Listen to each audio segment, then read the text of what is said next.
अक्षय तृतीया 2026 पर सोने के बाजार और स्मार्ट निवेश के इस त्वरित विश्लेषण में आपका स्वागत है। देखिए, आज 19 अप्रैल 2026 है और सोना 1,55,000 रुपए प्रति 10 ग्राम के एकदम ऐतिहासिक रिकॉर्ड स्तर पर पहुंच गया है।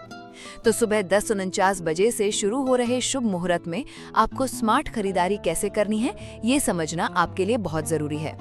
पहला, जरा सोचिए, पिछले ही साल सोने की कीमत करीब 95,000 रुपए थी और अब सीधे 1,55,000 रुपए, मतलब पूरे 63% का भारी उछाल। और पिछले 9 सालों में तो इसने 435% का शानदार रिटर्न दिया है। लेकिन एक बात बताइए, जब कीमतें एकदम टॉप पर हैं, तो क्या अभी सोना खरीदना सच में एक स्मार्ट इन्वेस्टमेंट है या बस परंपरा के नाम पर किया गया एक महंगा सौदा? दूसरा, इसी महंगे सौदे से बचने के लिए लोग अब भारी गहनों के बजाय सिक्कों, डिजिटल गोल्ड, गोल्ड ईटीएफ और सरकार के सॉवरेन गोल्ड बॉन्ड की तरफ काफी तेजी से शिफ्ट हो रहे हैं।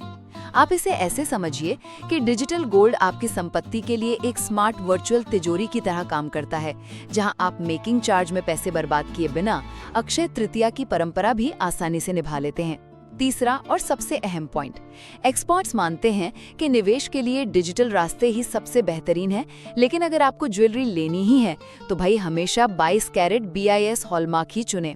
और हाँ, एक साथ सारा पैसा लगाने के बजाय SIP के जरिए हर महीने थोड़ा थोड़ा निवेश करें और सोने को अपने पोर्टफोलियो का 5 से 15% तक का ही एक मजबूत सुरक्षा कवच बनाएं।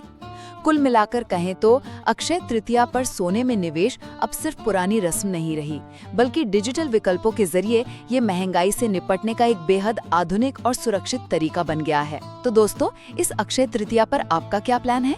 क्या आप पारंपरिक ज्वेलरी खरीदेंगे, सिक्के लेंगे या फिर डिजिटल गोल्ड चुनेंगे?